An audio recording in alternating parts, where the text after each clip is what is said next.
so many people seem to be struggling these days with autoimmune conditions. There's a whole swath of autoimmune conditions, yay long, and people seem to be struggling with them now more than ever for some reason. So what is the root cause of autoimmunity, and how do we heal ourselves?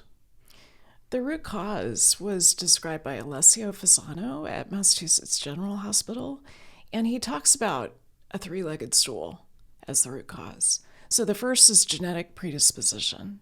The second is increased intestinal permeability, so-called leaky gut. And the third is a trigger. And that trigger varies. It can be infection, such as with COVID. It could be toxic stress or a traumatic event. It could be perimenopause. So there's lots of different triggers out there, but that's the triad of the root cause. Genetic predisposition, leaky gut, or undue intestinal permeability, and a trigger. Some trigger. Yeah. Well, the trigger aspect, the trigger leg of the stool is, I think, the more empowering one, right? Because we can't change our genes. I mean, our microbiomes to some extent are malleable. So I guess that's a fairly empowering data point as well. It is. There's lots you can do for increased intestinal permeability, so that can be modulated, as well as the trigger and how you respond to it. Interesting. So what causes, I guess we'll start there, what causes leaky gut? There's a lot of different causes. I work with the Philadelphia 76ers, and one of the causes is just a lot of training. So a high training load, we know that increases intestinal permeability. Pretty much every professional athlete I've ever worked with has leaky gut. Another cause is excess stress, kind of more than your system can handle. So we think the primary agent there is CRH, corticotropin releasing hormone. So that seems to directly affect the integrity of the gut layer. Dysbiosis, glyphosate, there's a lot of different causes of leaky gut, and it's something that I see in pretty much every single patient with autoimmune disease. What role does gluten play in leaky gut? Well, gluten, I think, is important. There's a bit of a, I would say for people who are reacting to gluten, we know that increased intestinal permeability is part of the story. With celiac, that's a different condition. That's not an immune condition where you've got this genetic predisposition, then you're getting exposed to gluten, you've got a reaction to it. So I think gluten is important. When you tease apart different autoimmune conditions like Hashimoto's thyroiditis, we also think gluten is really critical in that progression of illness. And that's one of the situations where an elimination diet is so critical. Interesting. Yeah, I know Dr. Fasano he's one of the foremost experts on gluten, and he, correct me if I'm wrong, but he discovered zonulin.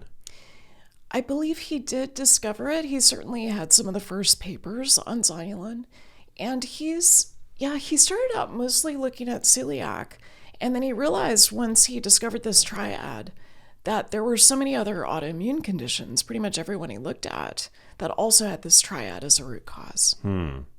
So what are the ways to heal leaky gut if somebody may be experiencing it? Well, there's a few things. I would say, for my pro athletes, I'm not going to change their training load. So it becomes more of an issue of how do we promote the healing of the tight junctions themselves. So L-glutamine is one of the factors that's been shown to be helpful. Some of the other supplements are not as well proven. Some people think that bone broth is really helpful for leaky gut. I haven't actually seen data to show that that's making a difference, but I would say L-glutamine is something throughout my practice for the past 25 plus years has been shown to be helpful. Aloe vera is another one. Not as much data behind it, seems to be helpful. I recall reading a review a couple of years back that highlighted quercetin as being really potentially helpful, which is like this antioxidant found in capers and onions and things like that, as being really effective for helping to seal up those tight junctions, which I guess become compromised in the setting of leaky gut. It's very interesting. It is interesting. I mean, quercetin has been shown to have a lot of different effects. I haven't seen the data on increased intestinal permeability. What about fermented foods? Yeah, that's an interesting one because I think that, another root cause of increased intestinal permeability is dysbiosis. Do fermented foods help to shift the microbiome in a particular direction? Do they help you with increasing the diversity of your microbiome? Do they have a direct effect on intestinal permeability? I'm not sure that we know the answer, but certainly they've stood the test of time. Yeah, huge fan of fermented foods. Greek yogurt, kimchi. There's so many. Sauerkraut, raw fermented pickles. Kimchi. Like that. Every culture has their own form of fermented food too. That is lauded in whatever culture it is that we're talking about. So when it comes to the triggers, the environmental triggers, what falls into that bucket? Well, in a functional medicine perspective, I would say triggers are quite broad. What I'm listening to when I'm talking to a patient is, I was fine until X happened. And that X is often a trigger. I was fine until I got pregnant. I was postpartum. Suddenly I was losing way more hair than I expected to. I was exhausted. Couldn't get my doctor to check my thyroid, but once it was finally checked, I had Hashimoto's thyroiditis. So triggers are these events that are associated with a change in course. Stressors. Yes, I would put infection in that category. But there's also things like hormonal changes, like postpartum, like during pregnancy, like in perimenopause and menopause, that I would say don't have to be a stressor, but often are. Wow. And with perimenopause, one of the things that's kind of interesting is a lot of people frame it as a hormonal shift. But perimenopause is much bigger than that. It's like a huge immunometabolic shift in the female body. And it's where I see the onset of a lot of autoimmune disease and autoimmunity. Interesting. And what age typically does that present around? It depends on the woman and her ovarian function, but typically somewhere around 35 to 45. What tests do you do? When I'm trying to assess where a woman is in her life cycle, I'll look at day 3 FSH and estradiol. So that's been used by the reproductive endocrinologist to look at egg quality, but you can also use it to kind of assess what's going on in terms of your egg function. You can look at FSH pretty much any time. It varies according to the cycle. You can also track progesterone. So I do a lot of Dutch testing in my patients. I do blood testing because that's the universal language of clinicians, but I also do a lot of Dutch testing because I think measuring cortisol with saliva, looking at dried urine and metabolites of hormones, those things are really important. How does your approach change when you are treating a female versus a male? Because I know your background is in gynecology, is it not? I'm board certified as an obstetrician gynecologist. I've been taking care of men for about 20 years. So how does my approach differ? Well, I would say life cycle in some ways doesn't matter as much for the male body. It's just more stable. For a lot of women, the dramatic changes that they have with estrogen, progesterone, testosterone that start in their 30s, men have a much more gradual change in sex hormones, mostly testosterone. So there's less of a dynamic range in the male body. How else does, I would say much of my approach, like looking at genomics, looking at biomarkers, they're the same. What might vary is more the goals, kind of the goals of when I'm working with executives or with professional athletes, it's often around performance or career longevity. Whereas for women, it's maybe a little more acute, like, I've got perimenopausal rage, I've got premenstrual rage, I'm trying to keep my marriage together, could you help me with that? Or my anxiety is off the hook now that I'm in my 40s, what can we do about it? So I would say the goals are different. What are men typically seeking when they come see you? Well, my professional athletes always want muscle gain. So they would just want to be more jacked. They want to be a little more jacked. Basketball players have a really long season. And so it's a challenge to have that kind of endurance for, the season and then the playoffs, and to do it all ideally without injury. And then I would say my executives, the focus is really staying as sharp as long as possible, kind of dominating their fields. So cognitively? Cognitively, but, there's also a bit of a pattern that I see with a lot of my executives, which is not sleeping enough and drinking too much. So there's some lifestyle habits that often need to be shifted. And most of them don't realize that there's this interdependence of the different networks of the body. So if they want optimized brain function, they got to look at their gut. They got to look at how much sleep they're getting. They've got to look at their relationships, their attachment style. There's all these different pieces that are behind this piece that they're focused on, which is productivity. I mean, those are, you off the top listed two massive levers, right? Like if they're not sleeping enough and they're drinking too much alcohol, I mean, focus on your sleep, get that in line, and then cut the drinking down dramatically or quit altogether. Or pick a different way to relax. Pick a different way to relax. I mean, I always like to offer an alternative, right? Like that's kind of a basic part of parenting, that you don't just say to an executive, okay, the Jack Daniels or, whatever it is you're drinking, we need to cut way back. I think you have to offer something else. The tide has seemingly shifted over the past couple of years with regard to alcohol, has it not? I mean, we used to think that there was a dose at which alcohol was potentially beneficial from a cardiovascular standpoint. And now I think we're starting to rethink those early premonitions. Well, a lot of the early data, like from the Framingham study, from which we had decades of recommendations about drink red wine, it's good for the heart, it's heart healthy. I feel like we went through this reanalysis and realized that the link was not as strong as we once thought. And the impact of alcohol on so many other systems is not so good. I mean, when you look at, I don't know if you've seen this study that was published by David Nutt, where he looked at psychedelic medicine. He was, sort of in a very objective way, looking at the downstream harms of psychedelic medicine.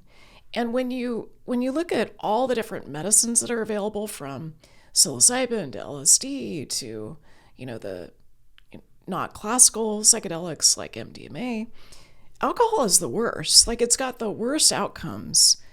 It's more dangerous to ride a horse than it is to take psychedelic medicine. So yes, I feel like we're in this sea change with alcohol. Yeah. I mean, I know that I feel like crap when I drink. I mean, I drink occasionally. Sometimes I feel fine, but it's always a wild card for me. I could be drinking a pristine spirit, no added mixer, and even when I allow myself to quote unquote sober up before I go to sleep, occasionally I'll still wake up the next morning feeling dour and hungover. Yeah, and if you use wearables, there's just no denying what happens with alcohol. Like, I can tell you, I had some tequila. I went to a tequila tasting on Saturday night. My HRV was a third of what it usually is the next day.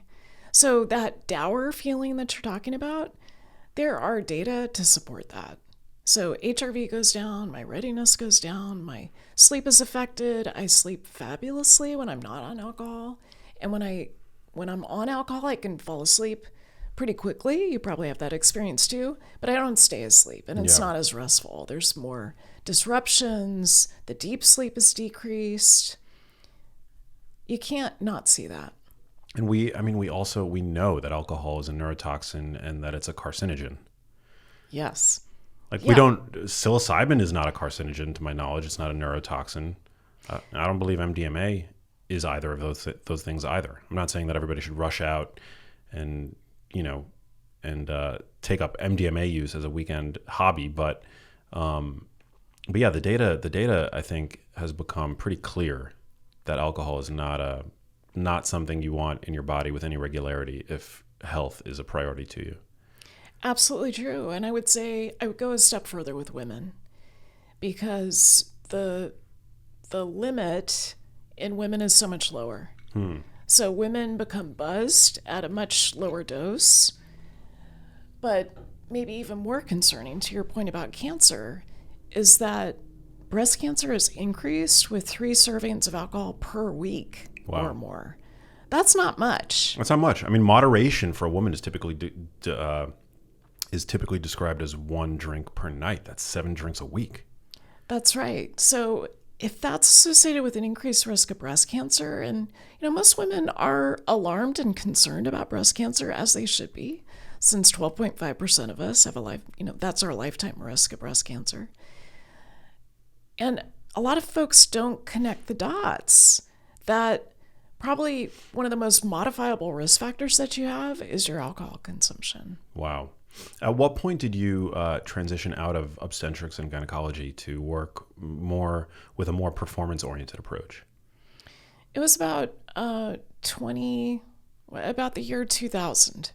So I realized I really love data synthesis and I love kind of putting together conceptual models. And I realized that while I've been trained to serve women, in some ways I wanted to broaden the field. So I really love taking care of men.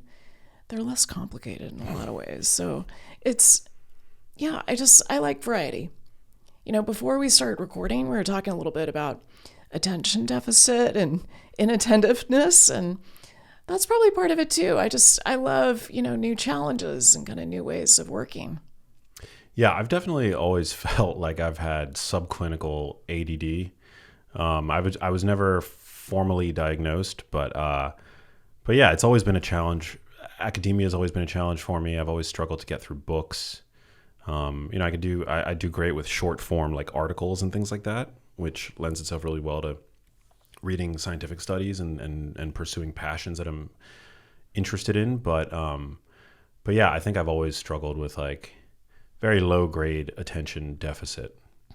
And we were talking about I've been dabbling with low dose nicotine, and I find it to be really effective, like as a nootropic, as a cognitive enhancer. Yeah, I started to consider it when Dave Asprey wrote about it with his first book, and I remember experimenting with a patch, and like I put a patch on and I was immediately nauseated, and it was like the dose was way too high for me. But I'm curious about it. As someone who's been sort of opposed to nicotine and opposed to smoking for my entire career, it's kind of fun to look at these ways in which one might change one's mind. Yeah. Yeah, I think the data on nicotine is, well, it's interesting, and it's also, to be fair, sparse, because most of the data that I've seen on nicotine, it's conflated with obviously smoking. Yes. We just don't have any long-term data. Well, we don't have any long-term data on like vaping and all that, which I wouldn't do. I would never do. But even these nicotine isolated like lip pouches and things like that, we don't really know the effects of long-term nicotine use on health. It's not a carcinogen. It may be beneficial from the standpoint of cognitive function and maybe even cognitive health.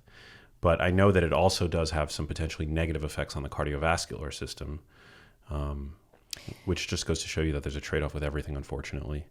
But from a cognitive standpoint, I've definitely found benefit to using nicotine. So how do you... Okay, this is super fun, Max. I'm obsessed with N of 1 experiments. Are you doing it with nicotine? Like, are you doing cognitive testing each day? Sort of a random assortment of cognitive tests and doing it with and without nicotine? Yeah, I haven't done any sort of cognitive test other than, I have lots of experience professionally as a communicator and being in a very sort of heightened state of awareness and vigilance whenever whether I'm doing a podcast or if I'm on television and I have 3 minutes to deliver a ton of information. I mean, I've been doing that for the entirety of my career for the most part. So I have subjectively, I have noticed over the past 2-ish years that I've been experimenting with nicotine, I have noticed a fairly consistent and robust effect in terms of just like a benefit of bringing me more into the present. And I've found that it helps me to better, and I'm already very good at this. I think my career has shown that, but it helps me better articulate and like translate my thoughts to cogent sentences. It increases my verbal fluency. Yeah. I think. And I'm not suggesting that people run out and go start, taking nicotine, because it is an addictive chemical. And again, I think there are potentially some negative cardiovascular effects of using it chronically. But yeah, I think that I feel I'm pretty certain of the cognitive benefits that I get from it. So when you notice these kind of benefits subjectively, is there a length of time that you try something like nicotine, and what form are you using? So I'm using a little sublingual nicotine spray. That's my N of 1 experiment. Tell me about yours. Yeah, so I became aware, the first time I started dabbling with it, it was because a company popped onto my radar called Knick Knack Naturals, which I have no commercial affiliation with. But the owner is a guy named Nico. He's a very kind dude, and he hooked me up with some product. And I was like, I'm never going to take this. It's nicotine. Smoking is the worst thing ever for you. But it's an incredibly clean product. There's no artificial sweeteners in it. There's no tobacco in it. It's just a lozenge. And so I started experimenting with that, and then at a dose of about 3 milligrams. And then I think, like a lot of people, I became friendly with Tucker Carlson, of all people, because he had me on a show. I'm not a political junkie by any means, but I connected with him because he had me on a show to talk about my domain, which is like nutrition and health. And I think it's pretty, he's pretty open on pretty much every interview. He talks about his obsession with nicotine, and he uses a product called Zins, which now people are obsessed with. Again, zero affiliation with this company. But then I started experimenting with those, which are not as clean as Knick Knacks. So again, I'm not recommending that anybody go out and try this. They have artificial sweeteners and things like that. But yeah, so I've used basically both of those. Like I've used Knick Knacks and I've tried Zins, and yeah, I use them very sparingly, only when I know that I need to be on. Because the other thing about nicotine, and this is not meant to be an ad for nicotine, but it's a stimulant, but it's got a very short half-life. Mm-hmm. And so it doesn't affect your sleep the way caffeine might, which has a much longer half-life. And genetically, I'm a caffeine slow metabolizer. Me too. And so I found, like, if I'm doing something like late in the day where I need all my faculties firing on all cylinders, I found it a really great tool to have at my disposal. It doesn't affect sleep, if you do it in the late afternoon. You don't want to do it too close before bedtime, but yeah, so those are the two ways in which I use it primarily. It's super interesting. I see how data agnostic you are, like with the sort of the framing of nicotine over the past few decades, and how you've been open to the possibility that it might enhance you cognitively. The other thing that I've tried for my diagnosed ADD is a supplement. I have no affiliation with these folks, but it's called Dopamine Brain Food by Natural Stacks. Have you ever tried that? No. I'm familiar with the company, but never tried that product. Yeah, so I find that helpful. I was treated for ADD for a number of years. My concern about it over time is that, like with many pharmaceuticals, I just thought there might be a way that it causes some adrenal dysregulation, kind of the hypothalamic pituitary adrenal axis to become more dysregulated as a result of stimulating each day. And so I felt like I wanted to come up with a solution that worked better. Certainly meditation is helpful, but I have to meditate like once an hour to be able to maintain focus throughout the day. And so I got interested in some of these other ways, things like, using L-tyrosine, using L-theanine. And so I'm limited in terms of the caffeine effect and how that affects my sleep as well. Yeah, I will say that one of the known cardiovascular effects of nicotine is that it acutely will raise your blood pressure. And I have tried using it as a pre-workout of sorts, because I figure, if it's a stimulant and if it's a cognitive enhancer, maybe there's going to be some sort of indirect way in which it could help support my workouts. And the cardiovascular effects of nicotine are very apparent when you take it while exercising. You feel out of breath. It's a very odd and unpleasant phenomena for me. And so to me, that has shown me very clearly that there's an unintended cardiorespiratory downside to it. So yeah, I feel like I should probably know the nicotine effects separate from smoking on the cardiovascular system. I'm curious about the vascular response. So you said it raises blood pressure. Is that both systolic and diastolic? Probably more of a systolic effect. Probably. I'm not sure, though. So I'm curious about that. And, here's one of my action items after our podcast. So one of my mentors is Mark Houston, who's based in Nashville. He's the one who kind of tracks my cardiometabolic phenotyping over time. I'm going to ask him. Yeah. And I'll circle back with you. Yeah, I'd love to know. But I've been known to experiment with all kinds of things. Like I try. There's actually one small study to validate the use of sildenafil, aka Viagra, as a pre-workout. In this study, they found that Viagra reduced fatigue and actually increased muscle protein synthesis. Interesting. So Yeah. nitric oxide Yeah, is helping with protein synthesis. it may help. Yeah, Was that a randomized trial? it was a placebo-controlled trial, if I recall correctly. It sounds like possibly the most popular study ever, or the second most popular. Much has been made about it in online fitness circles, but I will say that I've taken Viagra pre-workout a Okay. handful of times at this point, and you take it about an hour before your workout. You head to the gym, and the pump is insane because Viagra, what it does, I mean, it increases blood flow to wherever you need it. It Right. doesn't automatically lead to sexual arousal. Right. You still need that stimulus Yeah. for that to occur. So stimulate your other muscles. Yeah, your other organs, and I found it to be really great. I'm not recommending that people go out and do this because there are risks, but yeah, I think I've taken like 25 milligrams of Viagra pre-workout, and the pump that I had was like unreal. It was for back day, and I felt like I had like a turtle shell on my back. Wow. Yeah. So the dose is a little lower than what's used for erectile dysfunction. What is it typically for? Typically used for ED? 50 to 100. Interesting. Yeah, but I figure like those doses have been established with like old people with like Yeah. erectile dysfunction, maybe some latent like cardiovascular disease. Probably. Who knows? Yes. Like I'm young and healthy. Yeah, your nitric oxide is probably a little better than the guys Yeah. in the study. Yeah. Any other like interesting, cutting edge, back of the napkin tips and tools you've used with your athletes that you coach to help boost their gains?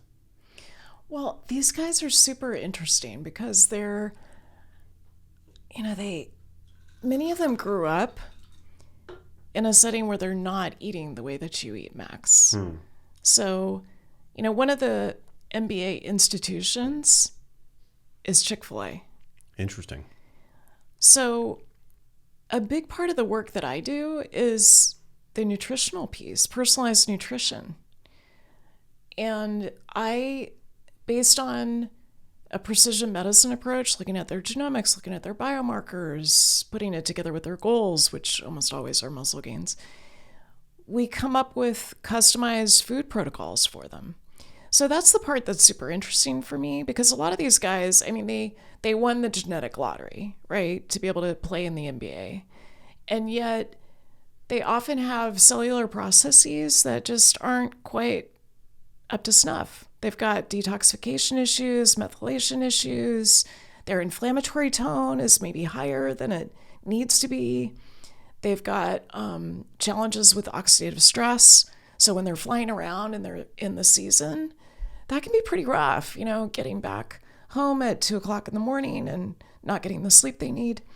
So that part's been interesting, but I would say it's a very personalized approach to their cellular processes. The thing that's been surprising to me is the number of pro athletes, in this case NBA players, with prediabetes. So you would think with the level of fitness that they have, with, once you get their inputs with food kind of optimized, you wouldn't see much spikiness. You wouldn't see that much in the way of blood sugar excursions.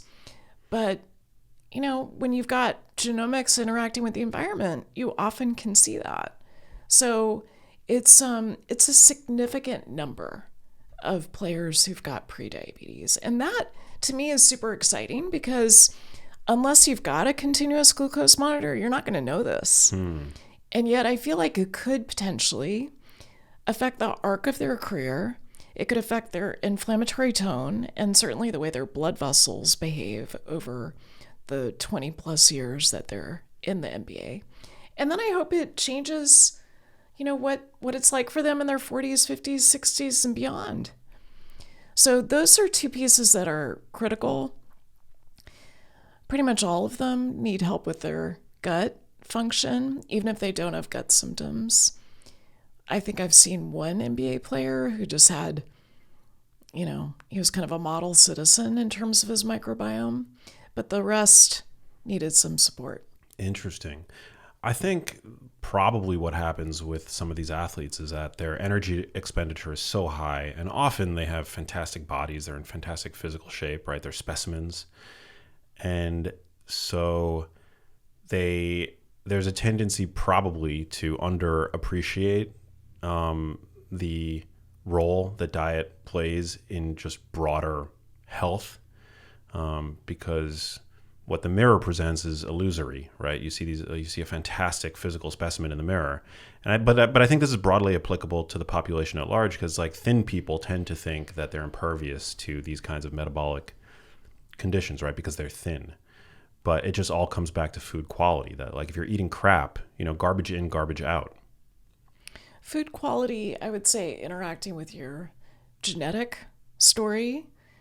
And, what's interesting about blood sugar, if we just look at that as a biomarker, is that it's not just your food. It's not just your food quality. Your sleep has a huge impact. The amount of stress that you manage has a huge impact. And, you can really optimize your food and you can think your way to blood sugar dysregulation. Interesting. And with regard to thinking your way to blood sugar dysregulation, is it stress? Is it trauma? It's both. Wow. So, one of the ways to separate it is to look at like the adverse childhood experiences study that was originally done in 1998. So that was a collaboration between the Centers for Disease Control and Kaiser Permanente. And it was the first time that they looked at middle-aged folks. So these were all insured through the Kaiser Permanente system in San Diego. All these middle-aged folks, they went and asked them about their childhood experiences, like their experience of physical abuse, sexual abuse, neglect. Did you have a parent who had addiction? Did you have a parent who went to jail? Did your parents get divorced?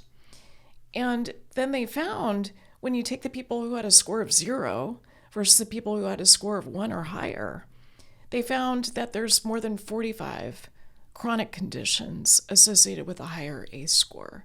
So certainly there's long-term effects of trauma that you may not see when you're younger, and it might take, age 40 to 65 before they become manifest.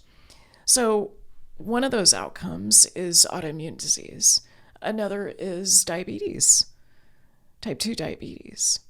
So it's a really critical piece. And then what I found, I think there are some folks who are much more stress resilient and maybe have less of effect with blood sugar. Maybe it's people who are more vulnerable who've got a higher ACE score. Do you know your ACE score? No, I don't. Well, let's find out, Max. Yeah, how do we find this out?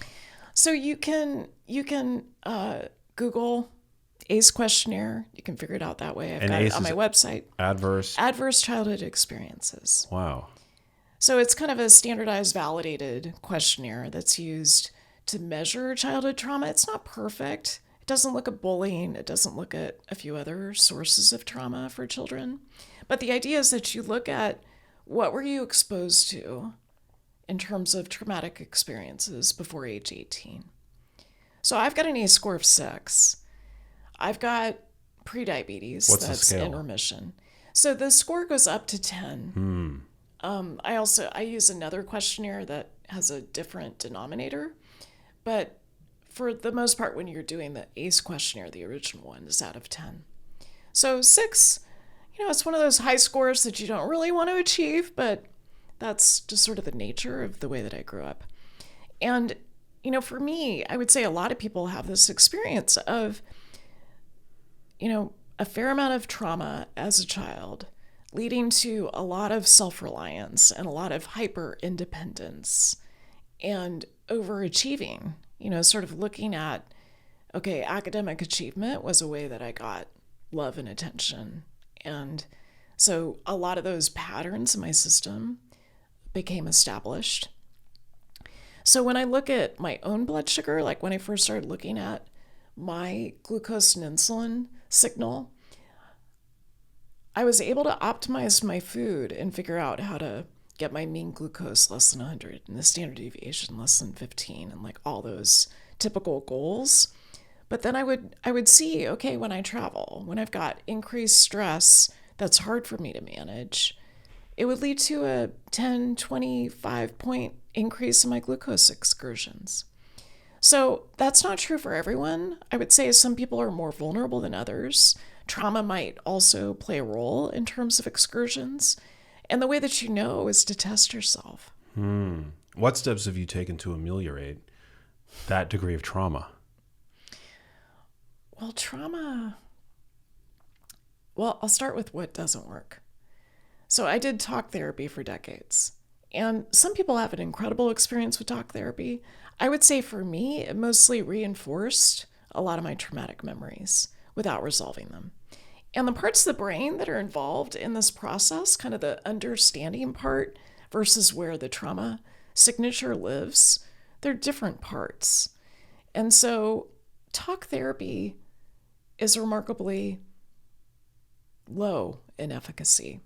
So reviewing the data for my latest book, the efficacy of most psychotherapy is about 30% when it comes to post-traumatic stress disorder.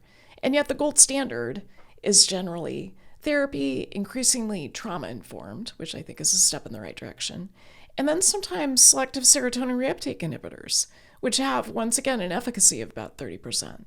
So I've tried those, didn't find them helpful. And I feel like when I first started doing therapy in my 20s, if someone gave me informed consent and said the efficacy of this method, which is going to take you years and cost you thousands of dollars, is 30%, I would have been like, no way, I'm not doing that.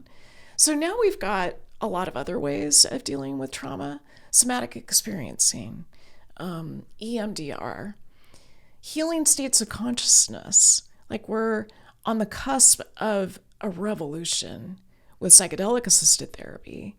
And you look at an intervention like MDMA assisted therapy, efficacy of 30% with SSRIs, and talk therapy for resolving PTSD. When you look at MDMA assisted therapy, it's on the order of 2/3 to 71%. Wow. No longer meet criteria for PTSD. So at least twice as effective. Twice as effective. Wow.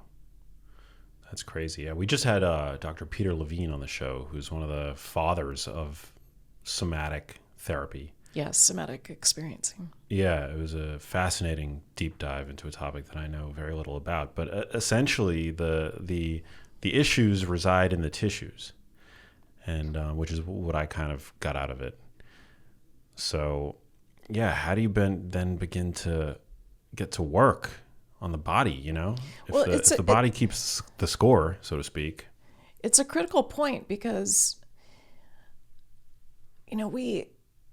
we think so much in terms of trauma and mental health effects, post-traumatic stress disorder, anxiety, depression, ADD, disordered eating.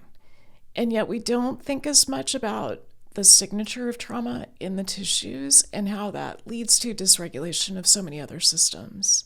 And the ones that are the most vulnerable are, part of the stress response system. So certainly your psychology, I think of it as the PINE network, your psychoimmunoneuroendocrine network. That's where the vulnerability is for people who are exposed to trauma. Fascinating. So have you done somatic therapy? Yes. Somatic experience? So I've done somatic experiencing. I've done EMDR. Well, I just wrote a book about how to resolve trauma. So I always feel like I've got to try these things myself, as well as look at the evidence that we have. And then I've tried a number of psychedelic assisted therapies to get a sense of, okay, what does that feel like in the body? You know, what does it feel like when you go in, you've got an ACE score of 4 or 6 or whatever it is. And you go back and address some of these memories with less of a fear response, with an amygdala that's not like hot and bothered, but instead a system that can process these memories, maybe resolve them. Which psychedelic have you found to be most effective for you? Well, I would say the best evidence for trauma is with MDMA. So I've done MDMA assisted therapy probably about 12 times over the past many years. And part of what I feel is important personally is to develop a relationship with some of these sacred medicines. So I've had a similar number of experiences with psilocybin and psilocybin assisted therapy, ayahuasca. I'm still in the very earliest stages of working with LSD. Kana. Do you know about Kana? No. So Kana's an interesting one. It's from South Africa. It has a lot of the heart opening effects that MDMA has. It's gentler. So I've been working with ceremonies with Kana for about the past year. That's amazing. Yeah, MDMA is, I find it to be a really powerful heart opener, emotional lubricant. Yes. So you've experienced it. Yeah, not in a clinical setting with the intent of healing trauma, mainly recreationally. I think I'm allowed to admit that. But yeah, I have a very healthy, I think, approach to these kinds of substances. I'm very conservative, and it's only the past handful of years that I've allowed myself to experiment with them. So I didn't touch any of them throughout my 20s, most of my 30s. But at this stage in life, I feel I felt that I was able to approach them, and that I would approach them responsibly. So that was the shift for you that opened you to it? Yeah. Or was it some of the data? Because the data is quite compelling. The data, yeah, certainly the data, but you know, for me, the data is super interesting and super important, but you know, I've never done any of these drugs as a adjunct to therapy. Like I've never had a therapist sitting with me while under the influence, but I am very excited by that research. You know, I've definitely, in my social circles, I've encouraged friends and even loved ones within my own family to look into them as a potential therapeutic tool. For example, my father is a 74-year-old lifelong smoker, and he's never been able to kick the habit of smoking, and it's led and is leading to some pretty difficult health challenges for him. And I've encouraged him to at least look into these kinds of modalities, because I know there's some very interesting research on, I don't know if it's MDMA or psilocybin, but as a means to For smoking cessation? maybe smoking cessation. Yes, huge. Yeah. Alcohol also. Wow. Yeah, psilocybin, very effective. Interesting. Yeah, I mean that's I mean, because smoking is so bad. You know, it's terrible for you. It's terrible for your health. Yeah. And it's so difficult to quit. It is. I mean, it's and it's, I think, what some of these medicines allow, which is such a different model than the pharmaceutical model. When you've got the right set and setting and you're doing it in a therapeutic context, it really allows you to address maybe some of the roots of what's driving you to have an addictive relationship with some of these other agents. Do you see wider adoption and increased research focus on them? Oh, absolutely. Yeah. So there's, what Rick Doblin has done to carry the torch forward and to try to get MDMA approved by the FDA, which we hope is going to happen sometime this year. That's enormous. I mean, the 2 phase 3 trials that have been published are critical. And that was a big part of what got me to turn, because I've been pretty square most of my life. I never really smoked pot. I never took any of these medicines until I turned 50. And then it felt like, oh, wait, if these are twice as effective as the standard of care at helping to resolve trauma, don't I have an obligation to try some of these and at least understand for myself and for future patients what it's like and what it could do for the body? Because if the trauma signature is not just mental health and it's affecting physical health, then in my mind, that sets you up to do these experiments and to look at, what does your metabolic system look like if it's more regulated? What happens to your blood sugar before and after you take some of these medicines? So, what was the original question? Yeah, I mean, just your prediction in terms of... Oh, yes. Yeah, so certainly we expect MDMA is going to get FDA approved.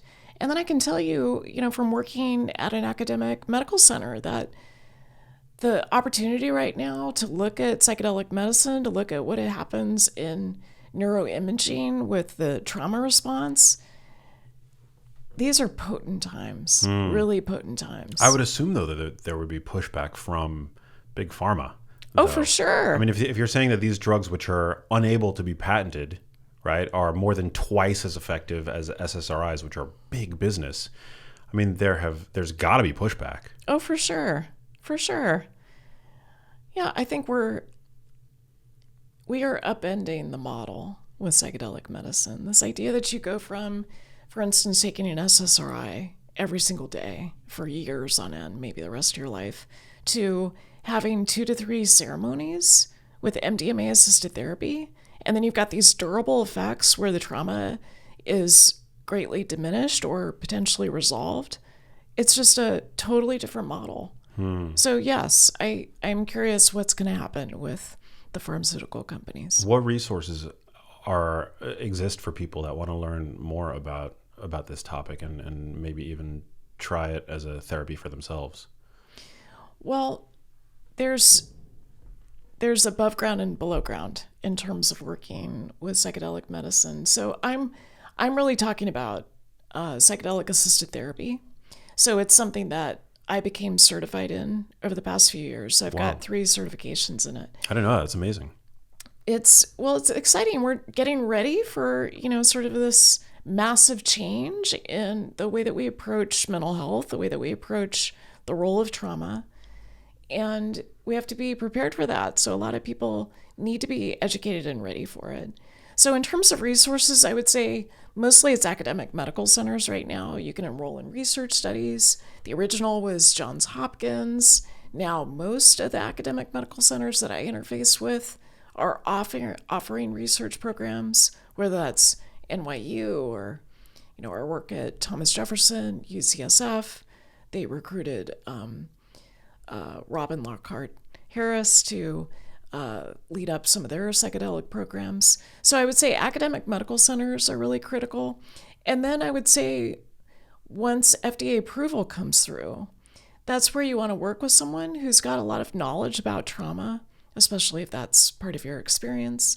And you want to work with someone who's well-trained and has deep experience. Like one thing I would be really suspicious about is a psychedelic assisted therapist who hasn't had a lot of experience with developing relationships with these medicines. So it's going to be a new world order. I know the field suffered a big loss at the death of Roland Griffiths. Yes. At Johns Hopkins, who was one of the preeminent researchers in the field studying psilocybin as a tool to treat major depression over at Hopkins.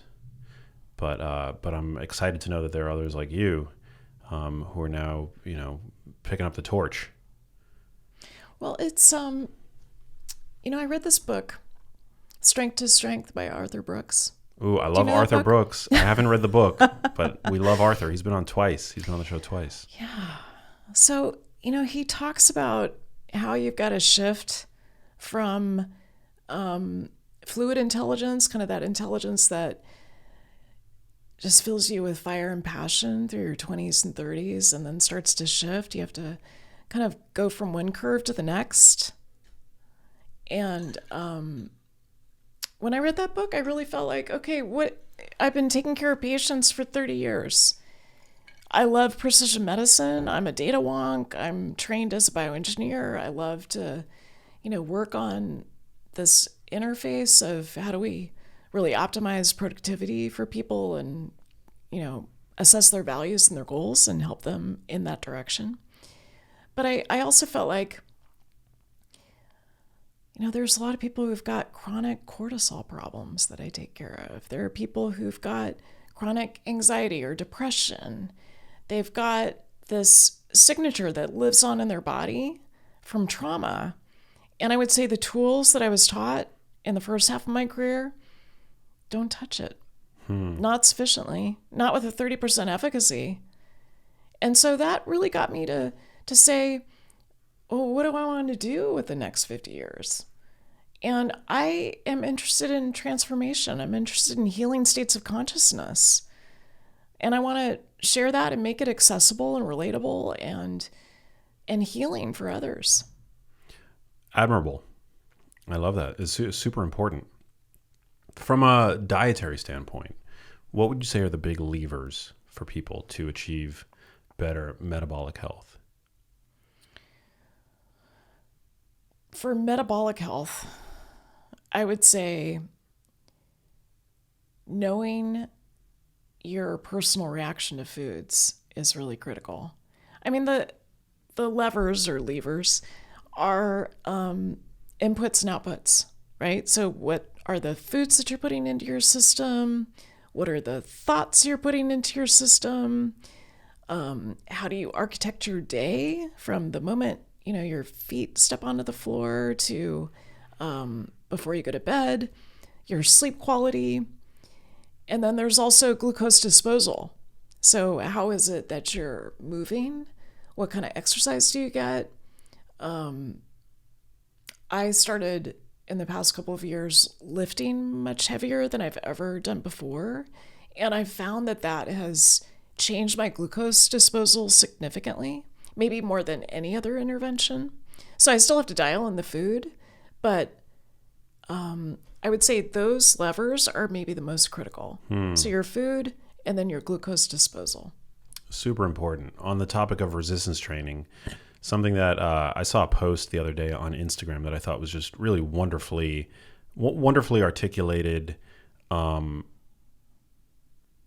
Something that I think most people underappreciate with regard to training, no matter who you are, athlete or not, that just because you've had I'm going to try to sum it up, but essentially it was this, that just because you've had a hard workout doesn't necessarily mean that you've provided your body the stimulus to grow stronger.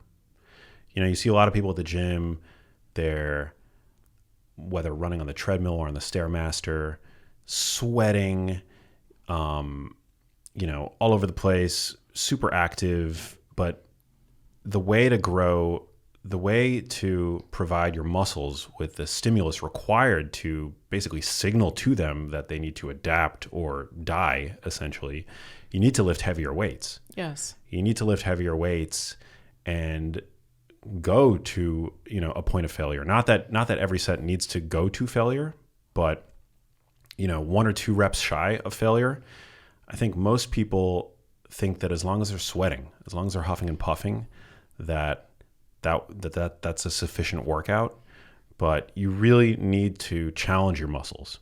And the way to challenge if you're a muscle, you only understand, muscles are fairly binary in the sense that they they need to be challenged, right? They know when they're being challenged, and they know when they're not being sufficiently challenged. And only by challenging them, by lifting to a point of near failure on a consistent basis, do you actually send the signal to your muscles to grow stronger. And that's really important. I think it's important for men, but maybe even for women, I think especially, a really important message to drive home. I think it's critical for women, and I think there's a way that culturally women have shied away from this. I mean, men, in some ways, most men I hang out with know this. Yeah. And they do it. They probably work out similar to the way that you work out, which I would like to hear more about. And I feel like there's, we're finally seeing women pay attention to their protein intake, pay attention to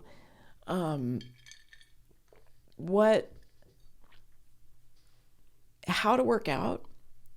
And, some women say they still have bought this myth that they don't want to get bulky.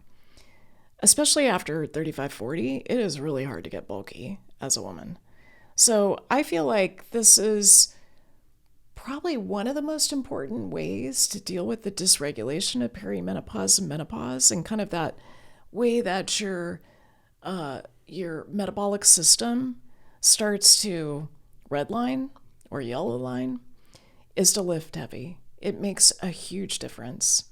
So if that's, if I had a billboard for women to pay attention to after 40, it would be lift heavy and let's really pay attention to your protein intake. I love that. It's so important. I mean, men too. I go to the gym and I observe people. I try as best as I can to withhold judgment, although I'm not always successful in that. But, I do think that if you're in the gym, good on you. At least you're there, right? But on the other hand, I do see a lot of people, men and women alike, that, they'll do a few reps of a weight that they think is heavy, but then that they've got a few more in the can, and yet they're putting the weight down. And I just, when I'm observing them, I'm like, you could have eked out 2 or 3 or 4 or 5 more reps for sure, but just stopping at the point at which most do, you're not sending the adequate signal. If you've got reps, if you've got more than 2 reps in reserve, I think that's the term, RIR, reps in reserve, then, you're working your muscles, which is beneficial, sure, but you're not sending the proper stimulus. Mm-hmm. And I think that's, we haven't really talked much about that on the show, but I think that's a really important take home. And I like the specificity that you're describing. If you've got 2 more reps, then you haven't gone to failure. Yeah. And so I think that's really helpful. What helps you push like that? Is it just part of a integrity loop that you have when you go to the gym and you've seen a response maybe with your muscle gains? What helps you do it this way to work out to failure? I want to see what my body can do. That's part of, I think, what gives me joy from my workouts is continually getting stronger and seeing my lifts increase, or maybe not my lifts, but the number of reps that I'm able to do on a given weight. And you only get stronger when you give your muscles no choice but to get stronger. Mm-hmm. And the way, again, to send that signal is to lift close to failure, if not going to failure, and sometimes even pushing past failure by doing a drop set or something like that. And yeah, I've seen tremendous gains from that, and I just enjoy it. I enjoy the process, and yeah, I like to be. I mean, I guess I'm lucky in the sense that I genuinely enjoy being in the gym. I love it. Some people don't. Some people, I've encountered many people throughout my life who it bewilders me, but actually hate being in the gym. I love it. But that being said, I still want my workouts to be as efficient as possible. And I remind myself that if I'm able to be in the gym for an hour and a half, how hard am I really working if I'm able to be in the gym for an hour and a half, right? If you're working out hard enough and you're taxing your muscles sufficiently enough, then a 30, 45-minute workout is really all you need. Like by the end of my workouts, I'm taxed, whatever the muscle group is that I'm working out, whether it's my back or my chest or my legs. Like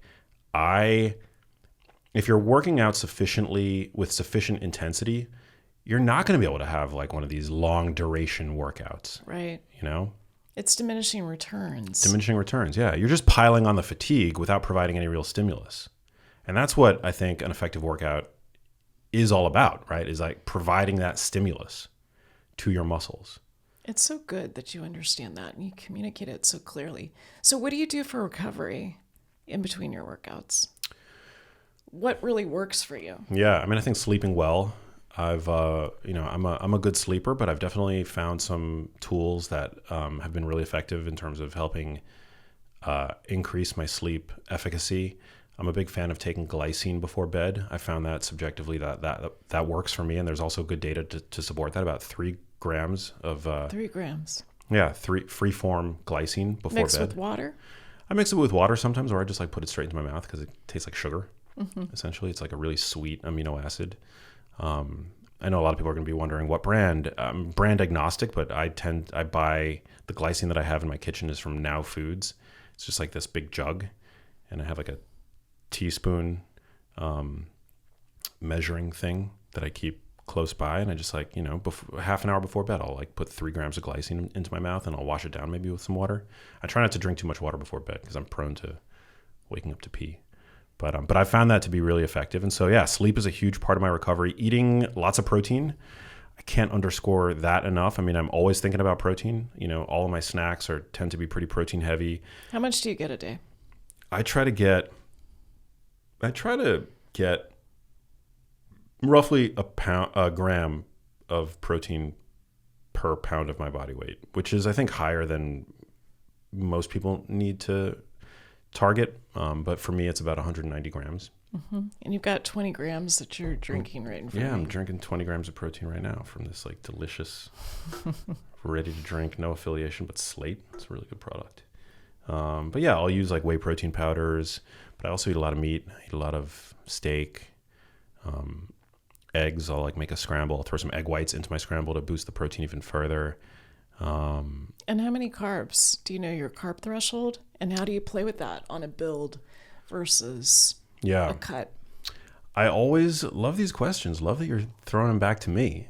I'm curious. Yeah, I'm pretty high on the carb spectrum these days because I find that carbs are a great, I want to replenish my glycogen so that I can, like, I enjoy working out a lot. So I go to the gym pretty much every day. Mm-hmm. And yeah, so I like having that fuel in the tank.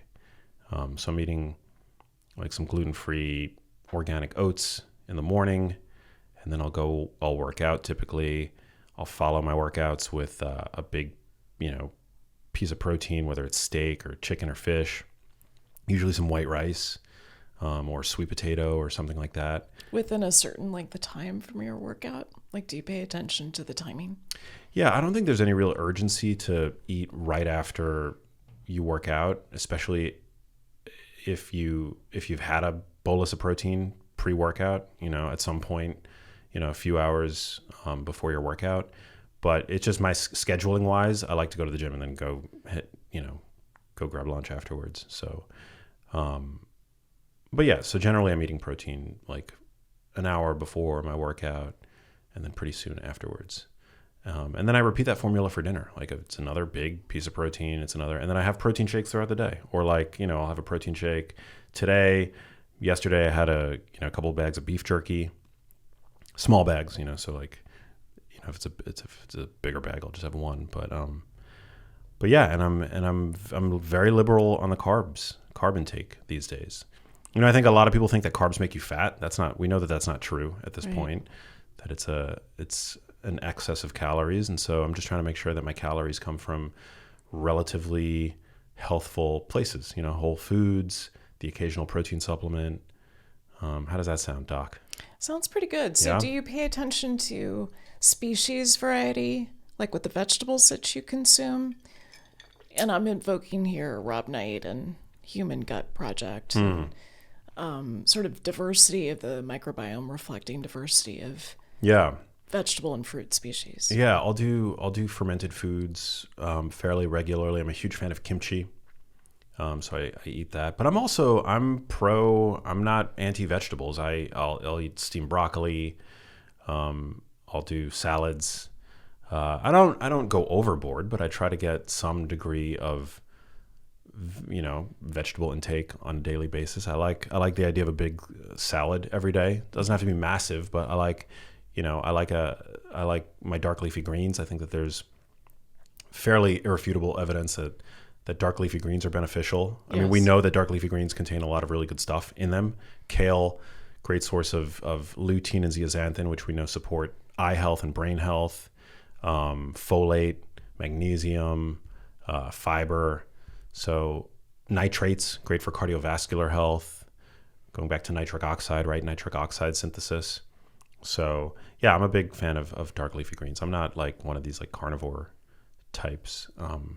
And I think there's a lot of good to be gained. Now, obviously on an individual basis, if you're prone to kidney stones, if you have kidney dysfunction, maybe stay away from, chronic spinach consumption. Right. And the like. But in general, I think that there's a lot for your average person, there's a lot more good to be gained.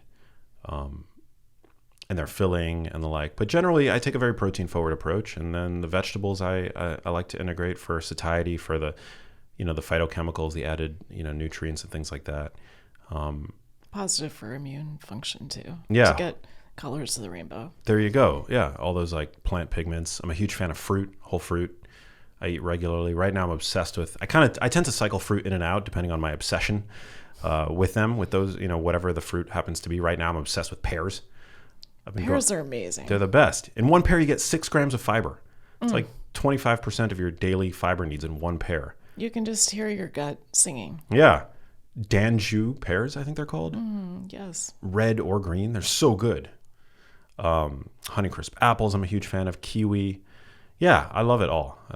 I'm not, I've always had a really healthy relationship with food. What about you? You've food? Oh, I have a history of disordered eating. You do? That I've mostly recovered from. But,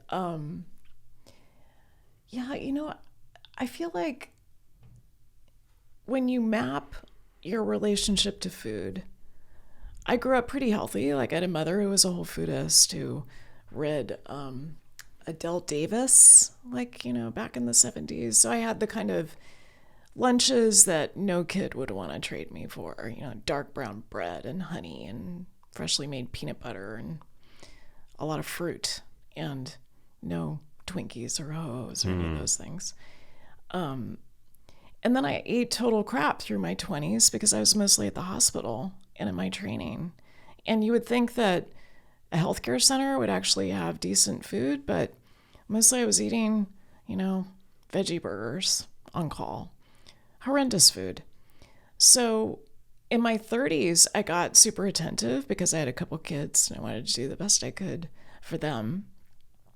And then I would say this low carb phase started, craze. And I think I went for like 10 years without eating much in the way of carbs. And certainly it helps with some things, but we need carbs. Like we need them to function. We need them, women especially need them for sleep, for thyroid function, for menstrual function. And so much of the data on low carb eating, especially chronically, is done in men. We just don't have as much data in women. So I'm now in this phase of liberalizing carbohydrates and doing that together with more protein to see what happens with body recomposition. And it's fascinating. I was always told when I went to medical school that when you look at the hierarchy of evidence with studies, there's expert opinion, which is at the lowest.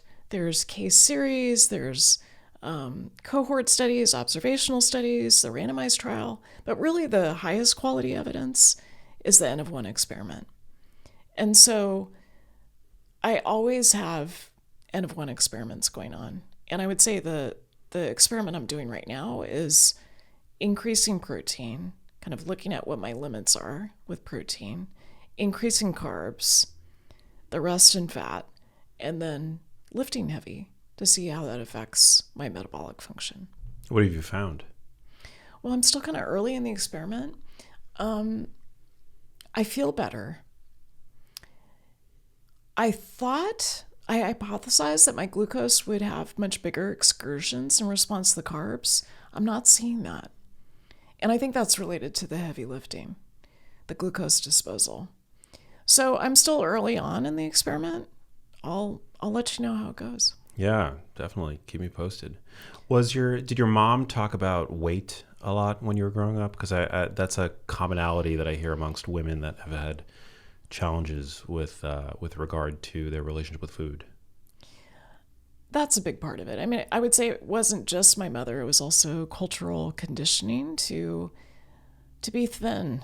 You know, I would say she wasn't an athlete, so I was a gymnast, but there wasn't really a focus on food as fuel. And in my home, it was more food as entertainment. So she was a foodie and hosted a lot of dinner parties and made exquisite food. But she was also someone who internalized that cultural message about thinness and I think was way too thin through her pregnancies, still is on the thinner side now, and has sarcopenia. She just hasn't paid attention to her muscle mass, which I think is one of the most critical organs of health span. Yeah, it's my heart goes out to people who have had disordered eating, and it's a big problem. I was reading research recently that found that a lot of people who are studying who are in the dietetics field either have a disproportionate amount of dietitians to be have either disordered eating or risk factors for disordered eating. Yes, absolutely true. And here, once again, there's a central role of trauma. And if you like the work of Stephen Porges and polyvagal theory, when you think about the way that women especially soothe themselves orally, and so food becomes a really critical way of self-soothing. And that can lead to some confusion in terms of relationship with food. So that might have been part of my story. I was born at a time when breastfeeding was not popular, and so I was on formula after a couple of months. And yeah, I think there are some ways that we develop our relationship to food, and we often need to rewire. It's interesting that there would ever be a time where breastfeeding would be out of fashion. Isn't that insane? It is insane. I mean, thankfully we don't live that way anymore, although I would say there's still so much stigma around women breastfeeding in public. I wish that weren't the case. But I was asking about recovery. So you mentioned glycine, which I also understand can help with heart rate variability. I don't know if that's independent of its sleep effects, if that's a direct effect on autonomic function. I'm curious about that. What else do you do for recovery? What else do I do for recovery? I mean, I'm a huge fan of sauna and cold plunge, like all the bros seem to be these days. But I've been, to my credit, I've been into them for pretty much as long as I can remember. And these days I don't get to do them that often. But do you have a cold plunge here? No, I don't. Do you have a sauna?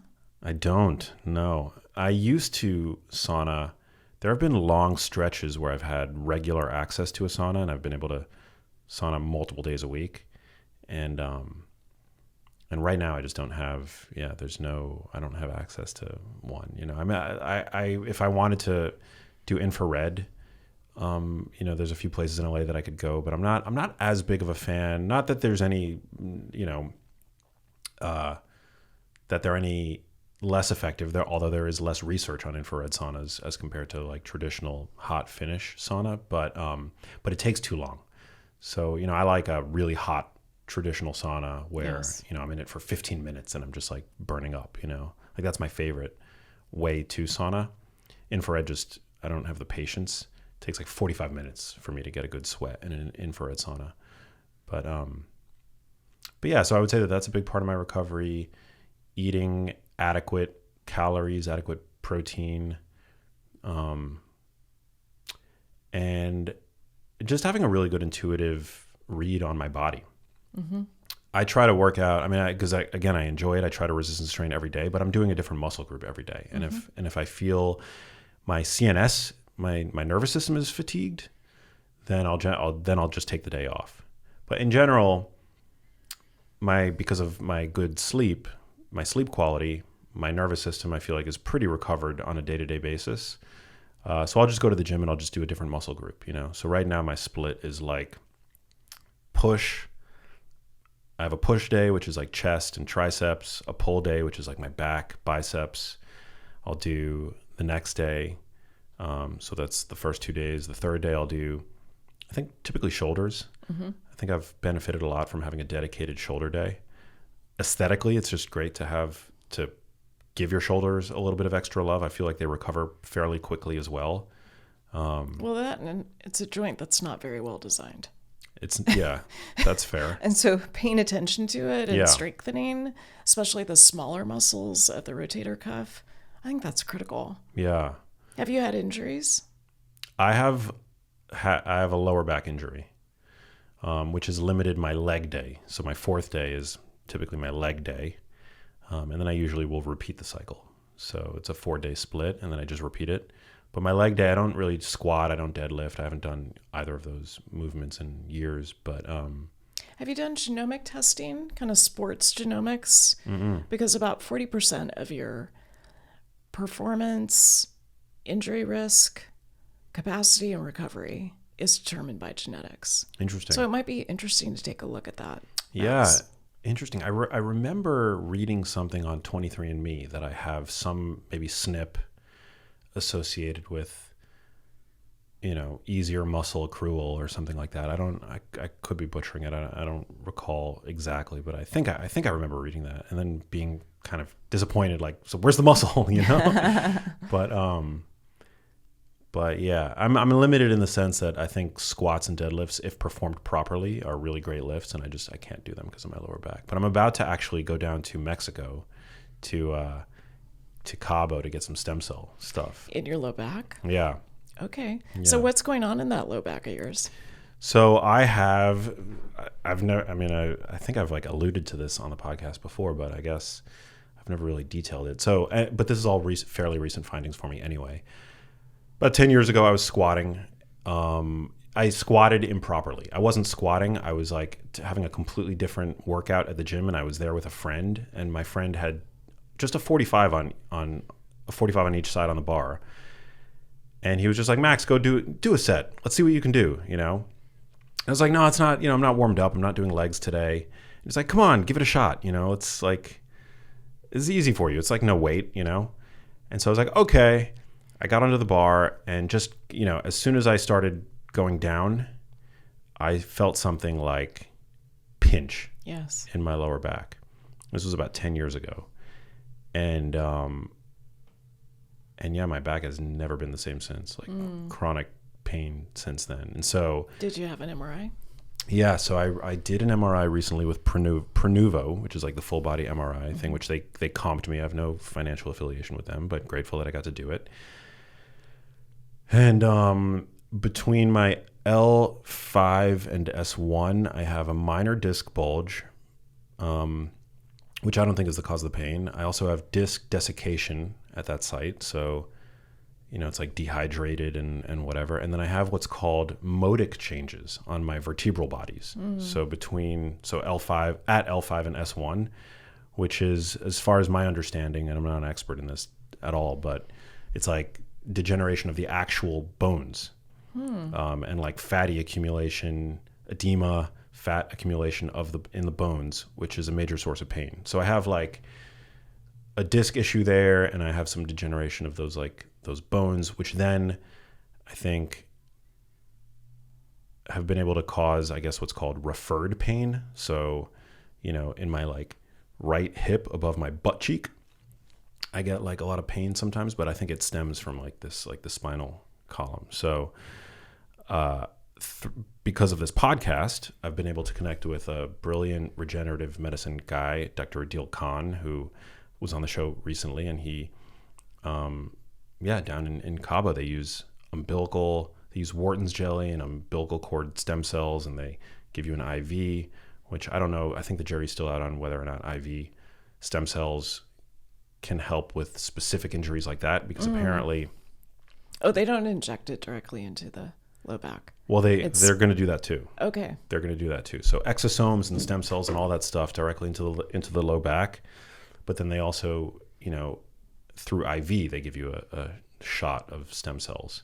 And I think there's a question of like, stem cells do have this incredible honing capacity to go to where the site of the injury is, but other tissues also are able to sequester those stem cells because we accumulate damage, over the course of aging throughout the body, But nonetheless, he seems super optimistic, and I know a lot of UFC fighters with injuries and stuff like that routinely will go and get this stuff done, and they feel it's not a cure, but they feel like a night and day difference. Mm-hmm. And so I'm optimistic. So is it that it's going to potentially affect the modic changes, and is that something you're going to track? Is it that it's going to affect the desiccation that you mentioned, or potentially both? Well, I don't know for sure. I mean, I'm not, this is definitely not my domain, but that's the thinking is that whether the exosomes or the stem cells, they're profoundly anti-inflammatory, and they have this regenerative potential. They help your body basically regenerate and heal the same way that they would do to a fetus. Mm-hmm. Essentially, they're not fetal stem cells, or embryonic stem cells, but they're in the umbilical cord, which is like medical waste, mm-hmm. essentially, and they're just really anti-inflammatory and regenerative. On the other hand, a lot of people will get like cortisone shots, which are anti-inflammatory, but it's very temporary and can promote further degeneration. Right. Because there's wear and tear associated with that. Yeah. So I'm optimistic. I don't know. I'm going to bring my audience along with me for the journey. So exciting. What's the date? In like 2 weeks. Oh my gosh. Yeah. Okay. Yeah. Who knows? I'm excited. I'm actually excited because it's also like me putting my money where my mouth is. We talk about these kinds of things on the podcast all the time, and it's like super cutting edge.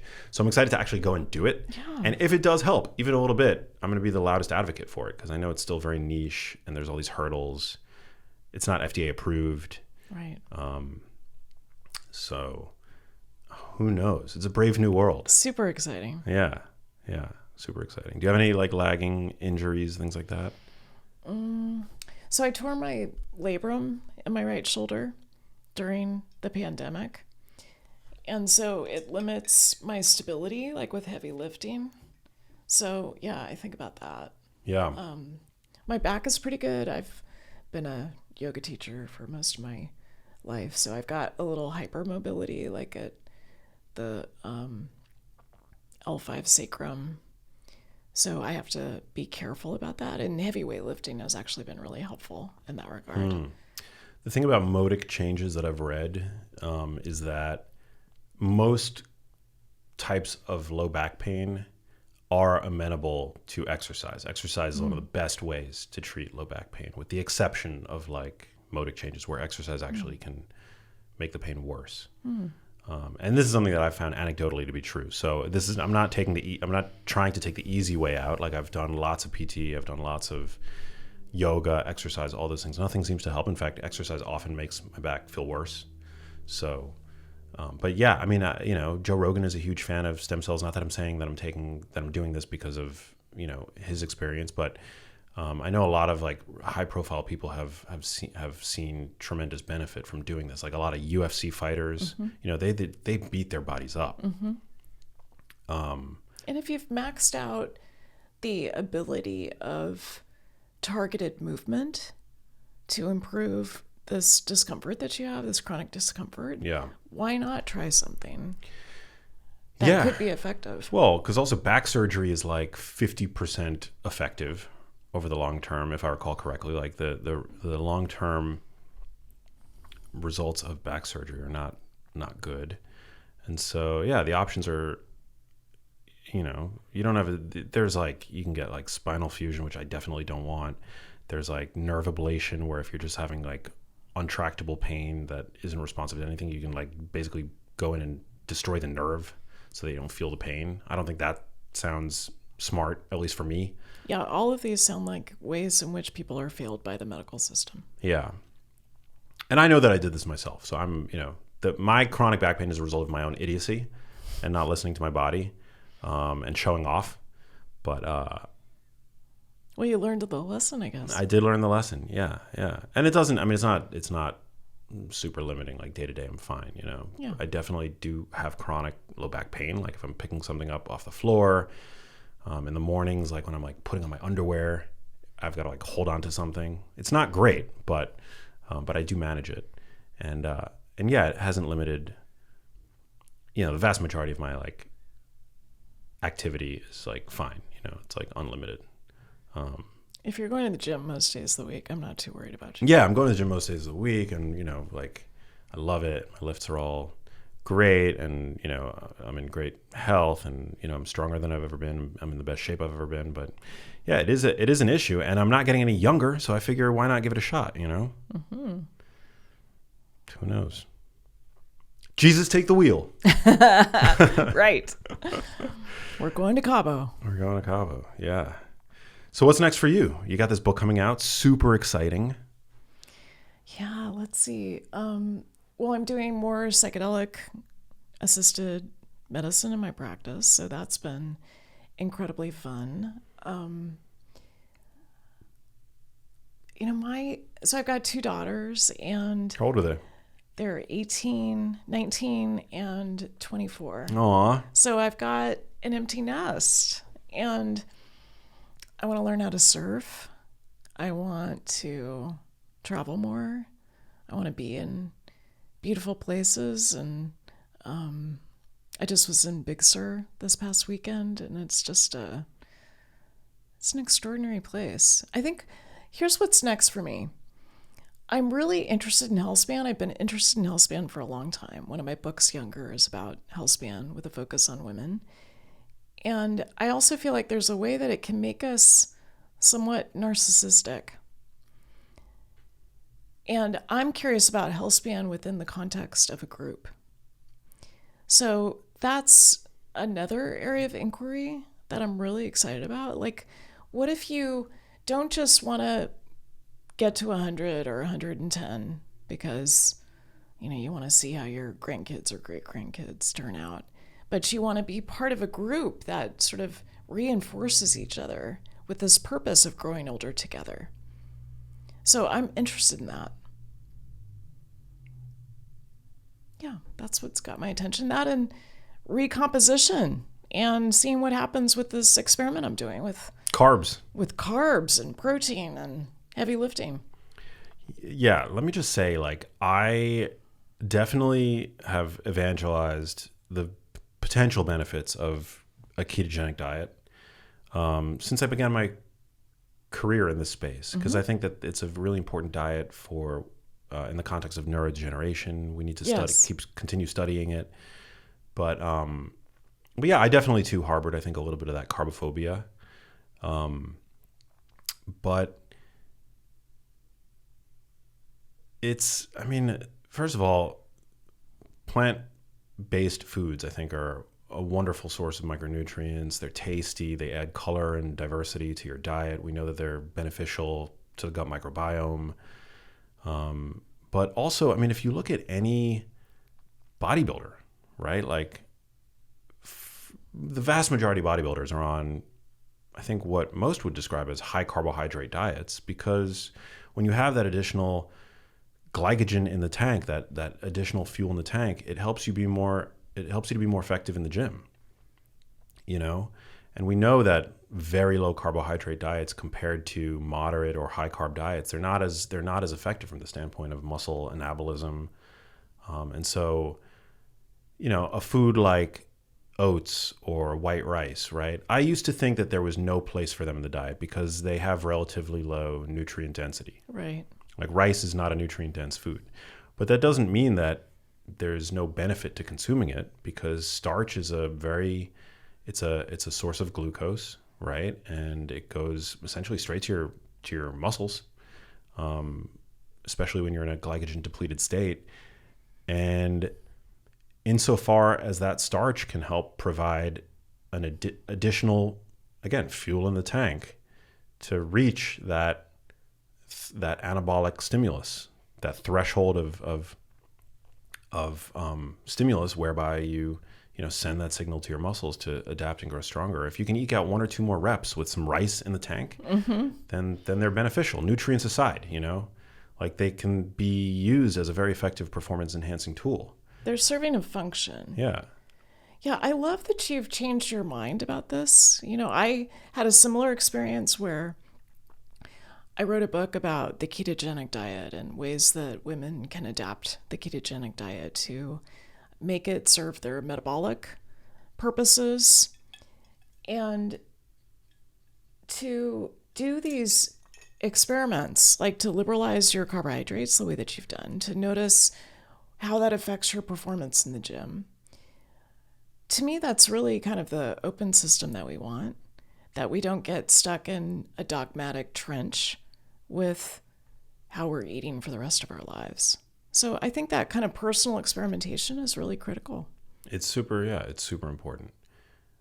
I mean, I used to think that rice was just like it's just empty calories, or even worse, that it's just like it's fat. You're adding.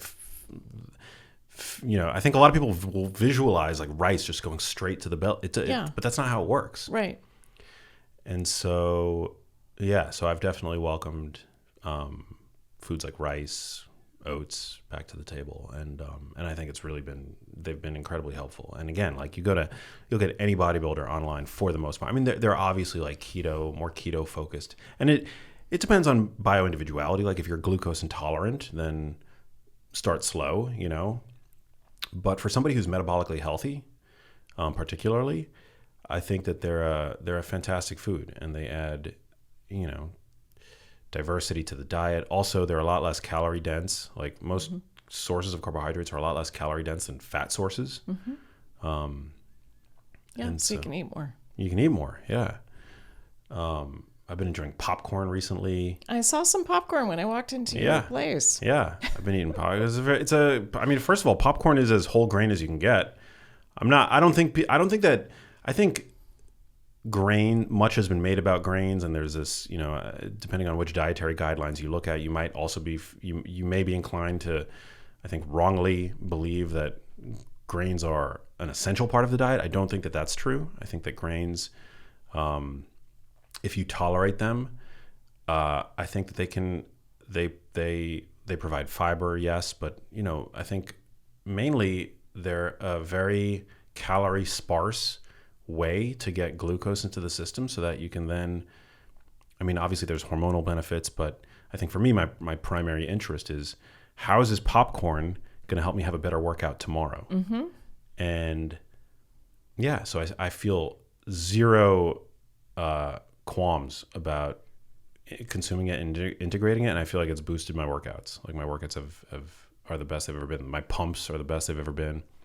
Fantastic. And I'm not a bodybuilder. I'm just a guy trying to look like a bodybuilder, but now being on the wrong side of 40, likely will never look like a bodybuilder, but maybe I can incrementally,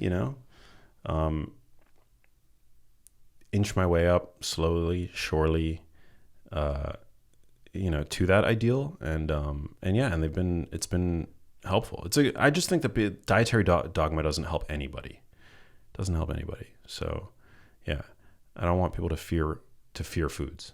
That's a really important take home. That's right. So we all need to recover from this carb phobia that we have. Yeah.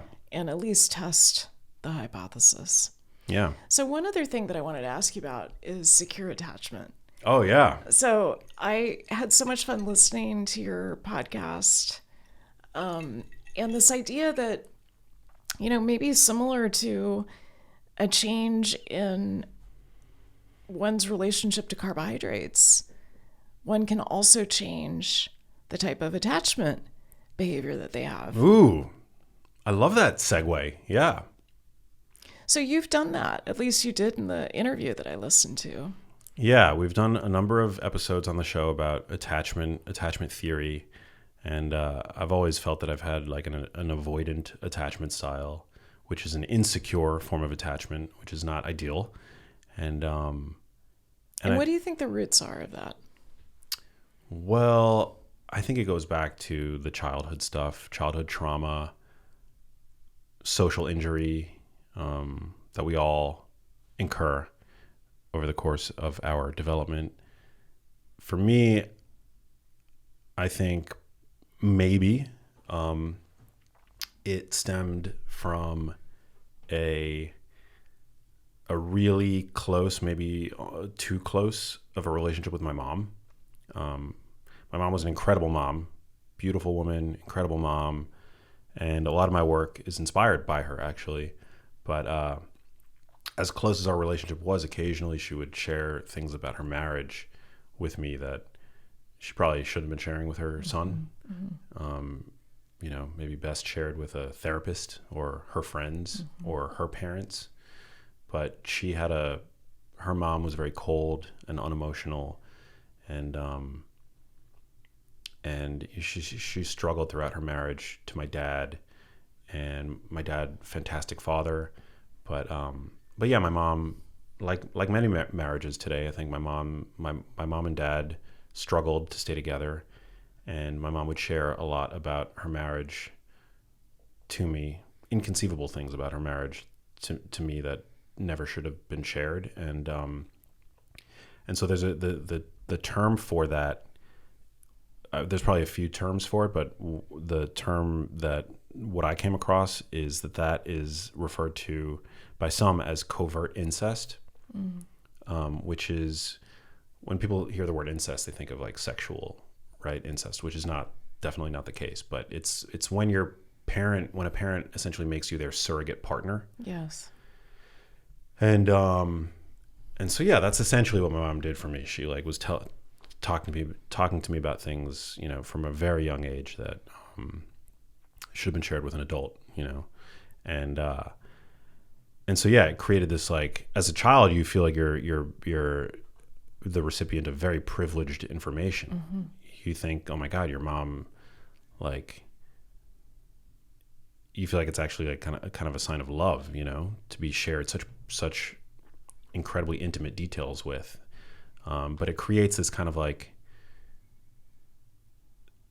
really dysfunctional bond, I think, with your caretaker, a caregiver, and yeah. So that I think, I'll never know for sure, but I think in many ways that has harmed my ability to be securely attached with women, and I'm also like really picky, and I was in an on and off again relationship for a really long time with a girl who I loved, but I was never like, I had difficulty committing to, and it it was just like challenging, I guess. So, but now I'm 41, and over the past like 5 months I've been dating somebody, and it's been going pretty well, and I feel a lot more secure after doing, year and a half of therapy, and then having all these kinds of conversations on the podcast. So it actually has been really helpful to me.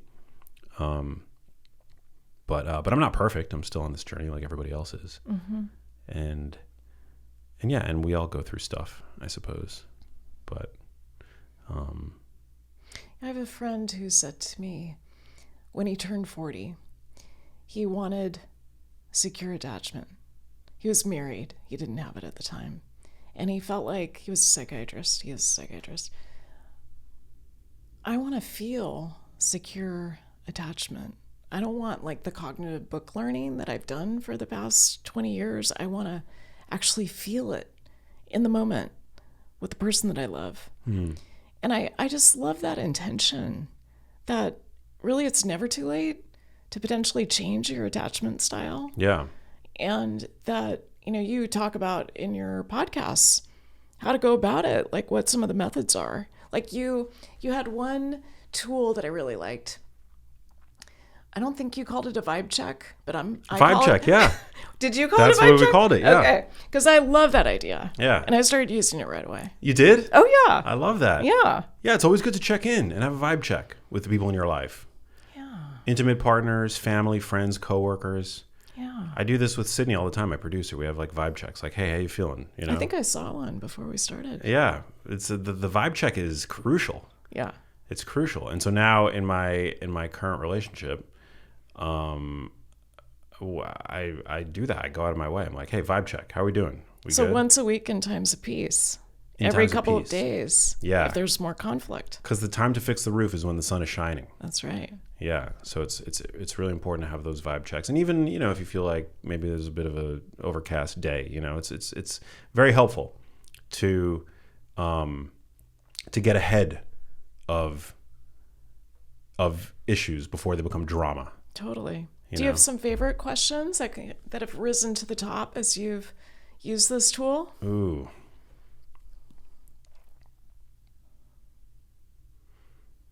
I don't know. I think if you just, I think vibe check, like the vibe check, it's kind of cute, and it's open ended, and it leaves the floor open. If you just kind of like say, hey, let's have a vibe check. How you doing? And you shut up after that. It's sort of like when you're interviewing somebody. Sometimes the best information comes when you're just like, when you just fight back the instinct to fill the dead air. Yes.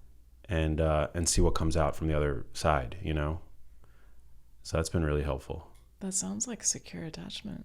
Maybe. I don't know. I mean, I don't know. I'm trying my best. Another important part of this is to like do your best to live in the present, not think about the future. 'Cause you can get anxious when you do. I'm prone to anxiety thinking about the future. Oh my God, is this it for me? Like that gives me anxiety. That makes me want to. But I think that's probably the case for everybody. Like the best thing that you can do is to like stay in the present. Are you enjoying the here and now? Are there any undealt with issues that need oxygen, so as not to become bigger problems down the line? But ideally, yeah, to stay in the present as best you can. Yeah, it's a great goal.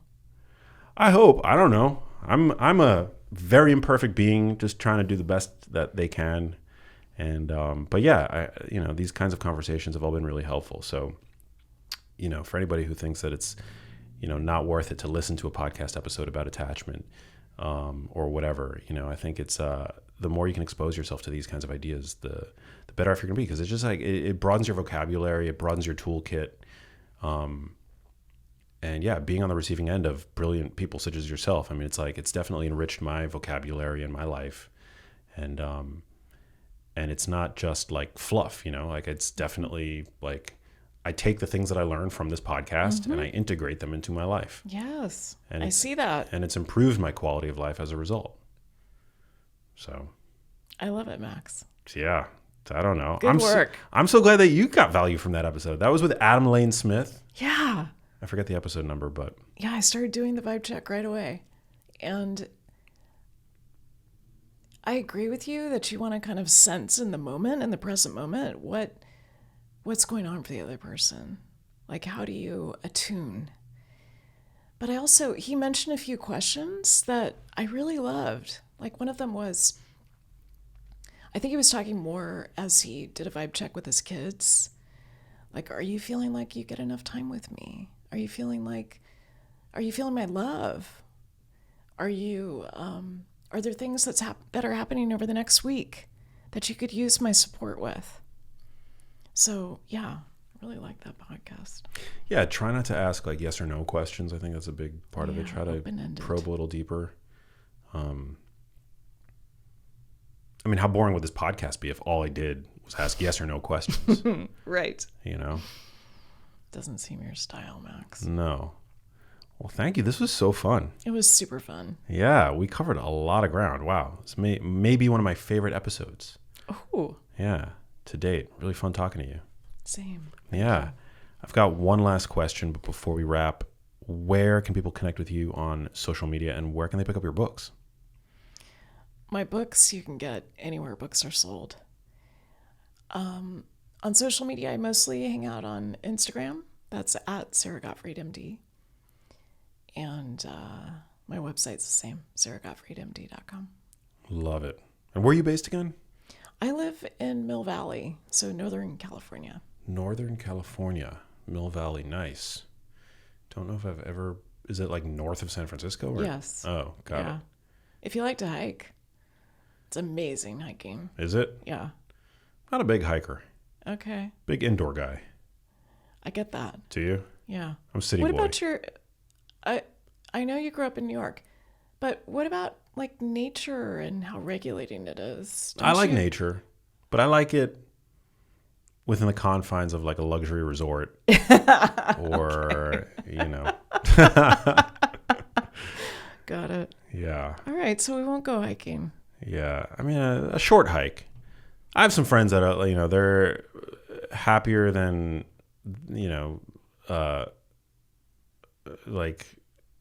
they're just like a fish in water when they're on one of these extended 2-hour-long immersions into nature, and that's not for me. Yeah. I think like an hour hike. I'm good with an hour hike. Okay, it's good to know that about yourself. Yeah, but that's why I like the gym environment. I like